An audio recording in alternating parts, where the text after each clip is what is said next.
여러분 안녕하십니까, 빨간아재입니다. 오늘도 법원에 왔습니다. 오늘 정경심 교수 공판이 오후에 있을 예정인데 대단히 중요한 공판입니다. 이 표창장 위조 혐의를 둘러싸고 법정 혈투가 벌어지는 날이에요. 혈투라고 부를 수밖에 없는 게 검찰과 변호인단 양측이 의견서를 제출을 하고 그 의견서를 기반으로 해서 법정에서 정면으로 구두변론으로 맞붙는 날입니다. 그래서 1심과 2심을 통틀어서 표창장 위조 사건의 가장 분수령이 되는 공판이 오늘이 아닐까 싶을 정도입니다. 지난번 공판 때 재판부가 검찰에게 요구한 사항이 있습니다. 의견서를 제출해라. 9일까지 의견서를 제출해라. 그리고 그 의견서의 내용은 지금까지 변호인단이 제기한 여러 가지 의혹들이 있습니다. 검찰이 제출한 포렌식 분석 보고서의 내용이 허위 내용을 담고 있다거나 또는 왜곡돼 있거나 기망하고 있다. 이런 여러 가지 의혹을 제기했죠. 대표적으로 검찰이 위치 특정하는데 활용을 했던 IP 기록과 관련해서 검찰이 충분히 복원 가능한 IP임에도 불구하고 제3의 IP가 발견이 되는데 그것을 재판부에 제출하지 않았다. 사실상 숨겼다라는 주장도 했었고, 그리고 이 PC를 임의 제출받기 위해서 비정상 종료됐다라고, 구동이 안 됐다라고 지금까지 주장을 해왔는데 이 디지털 기록은 그렇지 않다는 거죠. 정상 종료된 기록밖에 없더라. 그래서 이걸 임의 제출의 형식으로 압수를 하기 위해서 검찰이 기망한 것 아니냐, 이런 내용의 의혹이 하나가 있었고요. 그리고 심야의 웹 접속기라고 기록이라면서 그런 취지로 읽히도록 제출한 이 분석 보고서의 내용이 사실은 웹 접속 기록이 아니고 웹서버 수정 시각이더라. 그러니까 이 기록을 가지고 몇 시 몇 분에 이 PC를 이용했다라고 특정하는 것 자체가 불가능한 것인데 1심 재판부에서는 그 기록에 부하내동해서 이것을 심야 시간에 웹 접속 기록이라고 해석을 하고 그걸 근거로 해서 판결을 했거든요. 그러니까 이런 부분에 대한 문제, 그 다음에 이 PC 1호의 2013년 6월 16일 당일의 사용 위치, 이 사용 위치는 정경심 교수의 알리바이를 증명하는 문제입니다. 정경심 교수가 당일에 서울에 있었다는 것에 대해서는 다툼이 없어요. 이 PC 1호의 사용 위치에 대해서 엇갈린 주장을 서로 하고 있거든요. 검찰은 방배동에 있었다. 그래서 방배동에 있었던 정경심 교수가 위조했다라고 하는 것이고, 변호인단은 정경심 교수는 방배동에 있었는데 PC는 동양대 또는 그 인근에 있었다. 그래서 부재 증명, 알리바이를 주장을 하고 있습니다. 이런 여러 가지 이슈들이 있어요. 이 여러 가지 이슈에 대해서 검찰이 아마 지난 9일에 제출된 의견서에 검찰의 입장을 아마 해명을 해놨을 텐데, 제가 해명이라고 표현하는 이유가요, 검찰이 지금 방어를 하는 입장입니다. 공수가 뒤바뀌었어요. 1심 과정과 달리 2심 과정에서는 변호인단이 추가 포렌식을 통해서 여러 가지 기록들을 복원해내고 있거든요. 그 기록을 토대로 해서 1심 과정에 검찰이 제출했던 포렌식 보고서의 내용의 허위성에 대해서 지속적으로 공격을 하고 있는 상황입니다. 그러다 보니까 검찰이 오히려 방어를 해야 하는 그런 상황이죠. 공수가 뒤바뀐 그런 상황으로 지금 전개가 되고 있고, 다만 9일에 검찰이 제출한 의견서에는 추가 분석을 통해서 본인들의 주장을 뒷받침하는 또 다른 기록들을 찾아냈을지는 모르겠어요. 그것은 법정에서 확인을 해봐야 알 수 있는 내용이고요. 어쨌든 이 9일까지 제출된 검찰의 4가지 의견서를 변호인단이 충분히 검토를 해서 그 의견서에 대한 반박 의견서도 아마 오늘이 제출이 될 겁니다. 검찰이 4건의 의견서를 제출했기 때문에 건바이 건으로 하더라도 변호인단에서 아마 최소한 4건 이상의 의견서를 제출하지 않을까 싶고, 그리고 검찰의 주장에 대한 재반박을 하는 것뿐만이 아니고 지금까지 변호인단이 주장했던 여러 가지 의문들, 의혹들에 대해서 계속 또 분석 작업을 해왔기 때문에 그 분석 내용을 담은 추가 의문 제기, 의혹 제기 또는 지금까지 변호인단이 주장했던 주장을 뒷받침하는, 보강하는 내용도 아마 담겨 있을 거라고 보입니다. 특히 제가 얼핏 듣기로는 오늘 변호인단이 주장하는 내용 가운데에는 정경심 교수의 알리바이를 조금 더 보강하는 내용도 있는 것으로 전해집니다. 검찰이 주장하는 표창장 위조 일자는 2013년 6월 16일입니다. 그런데 2013년 6월 16일에 정경심 교수가 방배동에 있었고 이 PC 1호가 동양대에 있었다면 더 얘기할 필요가 없는 거 아니겠습니까? 설사 제3자가 또는 불특정된 누군가가 이 파일을 작업을 했다 하더라도 정경심 교수가 아니라면 정경심 교수의 범죄가 성립되지 않잖아요. 그렇기 때문에 이 부재 증명, 알리바이 증명은 매우 중요합니다. 그런 차원에서 이 6월 16일에 정경심 교수와 이 PC 1호가 동일한 장소에 있지 않았다. 이 PC 1호 사용자가 정경심 교수가 아니었다라는 것을 보강하는 뭔가의 기록이 또 발견됐다는 소식이 들려옵니다.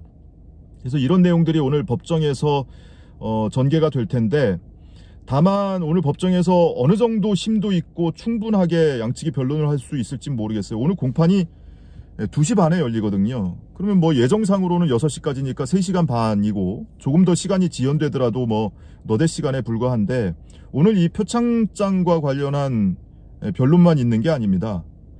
지난번 공판 때 예정된 일정을 다 소화하지 못했습니다.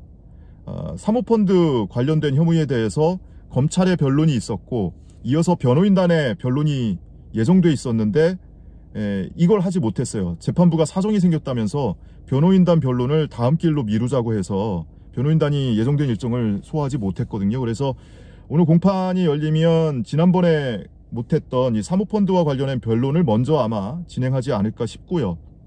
뭐 순서는 바뀔 수도 있겠습니다만 어쨌든 그러고 나서 이 표창장과 관련한 뭐 검찰의 변론 그리고 변호인단의 변론, 양측의 변론이 있을 겁니다.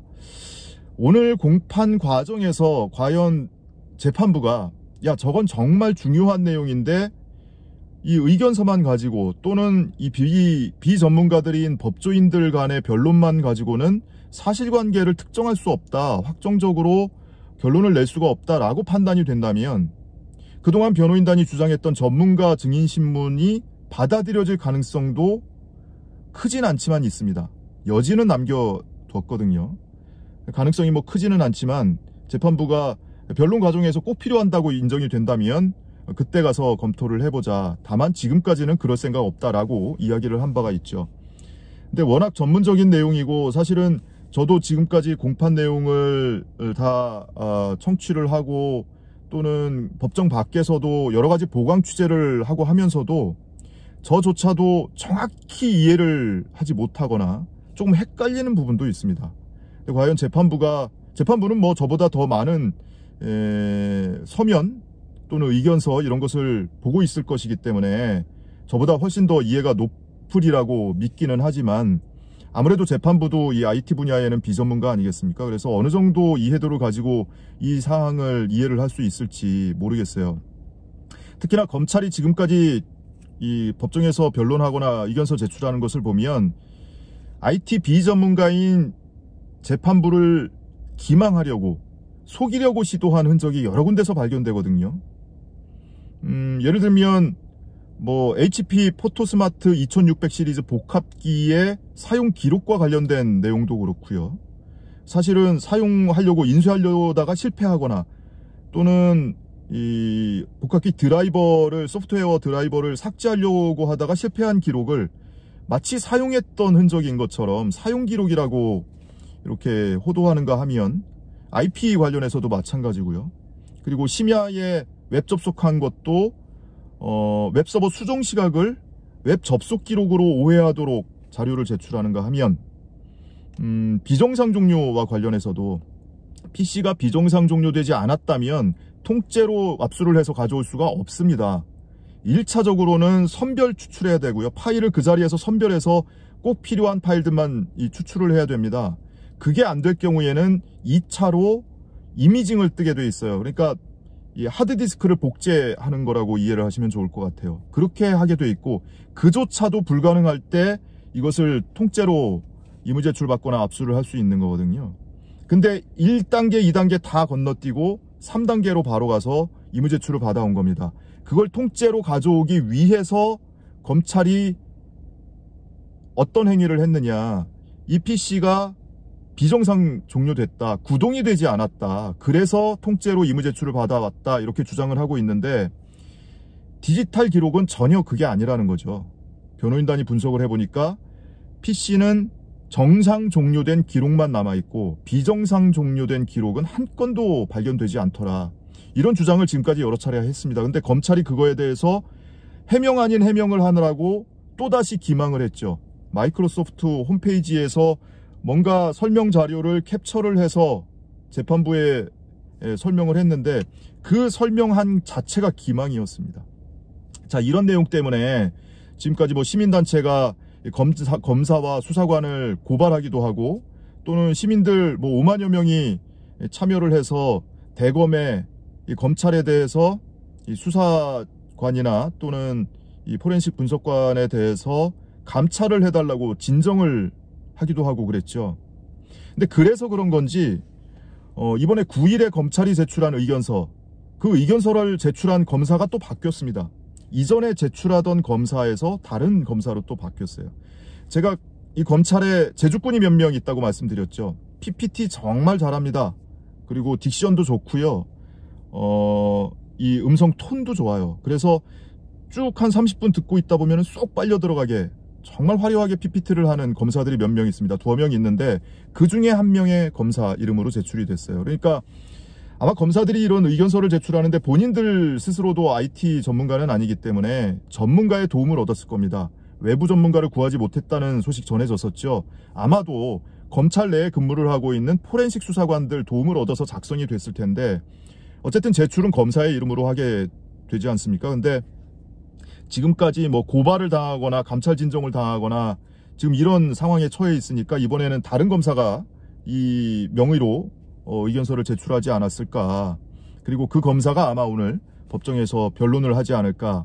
근데 과연 얼마나 객관적이고 중립적인 이치, 중립은 바라지도 않아요. 기술적으로 객관적인 내용, 기술적으로 거짓이 없는 내용을 변론하느냐, 이게 오늘 관심사항이고, 그것을 변호인단이 얼마나 객관적으로 검증 가능한 내용으로 반박을 하느냐, 이게 오늘 관심사항입니다. 그래서 오늘 공판은 예정보다는 조금 지연될 가능성이 큽니다.